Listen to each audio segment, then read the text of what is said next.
Hello guys, market में देखो दो चीज़ें होती हैं, एक तो होता है ट्रेड लेना और एक होता है ट्रेड नहीं लेना।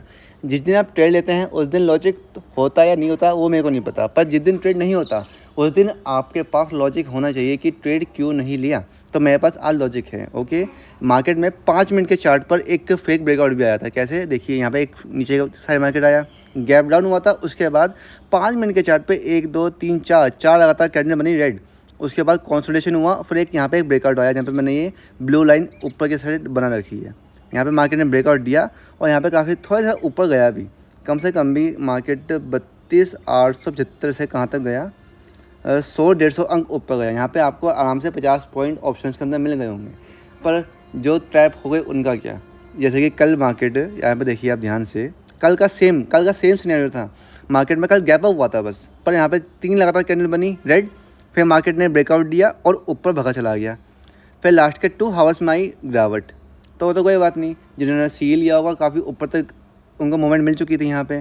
तो यही मार्केट कंफ्यूज करता है, आपको 1-2 दिन तक ऐसे दिखाता है कि मैं तो बहुत आसान हूँ, बहुत ईजी हूँ, मेरे को कोई भी भाई कॉल ले लो आराम से पॉइंट मिल जाएंगे। यही तो हुआ मार्केट में। देखो 4 लगातार रेड कैंडल बनी, थोड़ा सा कंसोलिडेशन हुआ, फिर एक ब्रेकआउट आया। तो जिन्होंने बेसिक पढ़े हुए हैं वो तो यही जानते हैं भाई कि ब्रेकआउट कंसोलिडेशन हुआ है और गैप डाउन हुआ था, गैप फिल करने जरूर जाएगा, तो भाई यहाँ तक के हम टारगेट ले लेते हैं।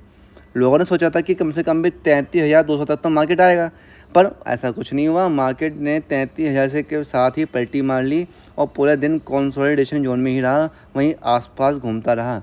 काफ़ी लोगों के स्टॉप लॉस हिट हुए हैं और बड़े बुजुर्ग कह गए हैं कि जब भी मार्केट में लॉस होते हैं तो उस दिन साइडवेज मार्केट ही रहती है। तो इस चीज़ से आपको बचना पड़ेगा।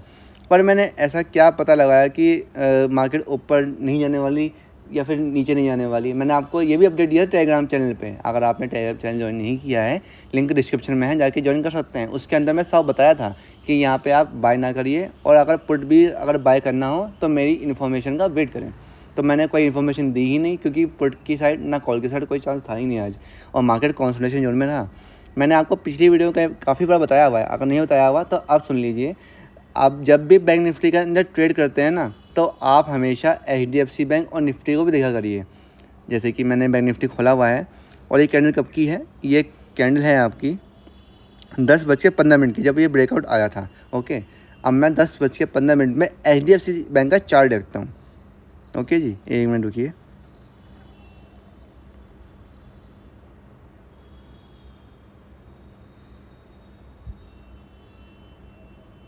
दस बज के 15 में तो देखो HDFC का भी ब्रेकआउट आया था, कोई दिक्कत नहीं, यहाँ पे ब्रेकआउट आया था। और निफ्टी के अंदर भी मैं दिखाता हूँ आपको।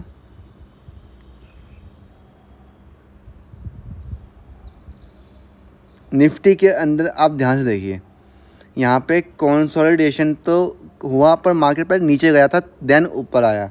आपको मेरा कहने का सेंस आप समझिए कि तीनों में सेम सिनेरियो नहीं है। निफ्टी बैंक के अंदर कंसोलिडेशन हुआ, उसके बाद ब्रेकआउट आया। निफ्टी में क्या हुआ, निफ्टी में कंसोलिडेशन नहीं हुआ, सीधा ऐसे ऊपर आने की कोशिश कर रहा था। मार्केट में देखो कंसोलिडेशन हुआ, फिर नीचे की साइड ब्रेकआउट आया था, और वहाँ पर कंसोलिडेशन के बाद ऊपर की साइड ब्रेकआउट आया। तो यहाँ पे आपको घबराना चाहिए, डरना चाहिए कि हाँ निफ्टी में तो साला नीचे की तरफ ब्रेक डाउन हो रहा है और निफ्टी बैंक में ब्रेक अप हो रहा है। और HDFC बैंक में क्या हो रहा है, HDFC बैंक का भी सेम पैटर्न नहीं है।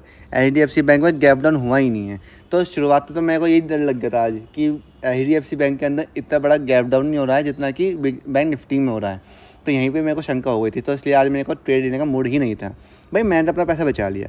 अगर आपको भी दिक्कत होती है कि भाई कैसे पता लगाएं रेंज बाउंड मार्केट कौन सी है, तो आज आप बैंक निफ्टी और HDFC बैंक का चार्ट चेक करिए।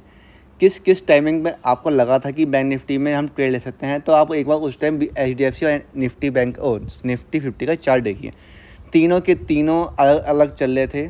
जब एक टाइम आया था कि यहाँ पे कि मार्केट में तीनों में रेड कैंडल्स बननी थी, तो मार्केट में एक ब्रेक डाउन हुआ ही नहीं है।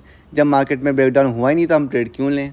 आपको तीनों एक डायरेक्शन में चाहिए होते हैं और तीनों में एक प्रॉपर ब्रेक डाउन या ब्रेकअप होना चाहिए। ओके, ये बात आप ध्यान रखना।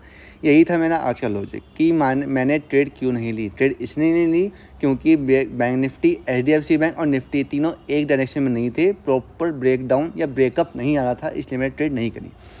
बस यही बात थी। कल एक्सपायरी भी है और हमेशा ध्यान रखना बुधवार के दिन 100 में से कम 60 बार तो मार्केट साइडवेज ही रहती है, क्योंकि एक्सपायरी से एक दिन पहले मार्केट साइडवेज रहता है। तो ये बात कभी मेरे अंदर थोड़ा चल रहा था, तो मैंने इसलिए आज ट्रेड नहीं की। मैंने ना किसी क्लाइंट की ट्रेड ली, ना मैंने अपनी ट्रेड ली। तो ये था लॉजिक ट्रेड ना लेने का। कोई भी क्वेरी हो आज यूट्यूब पर कमेंट कर सकते हैं। बहुत अच्छी नॉलेज आपको मिल रही है। आई होप आपको ये सब समझ में आ रहा हो। अपना कीमती समय देने के लिए पूरे दिल से धन्यवाद गाइस।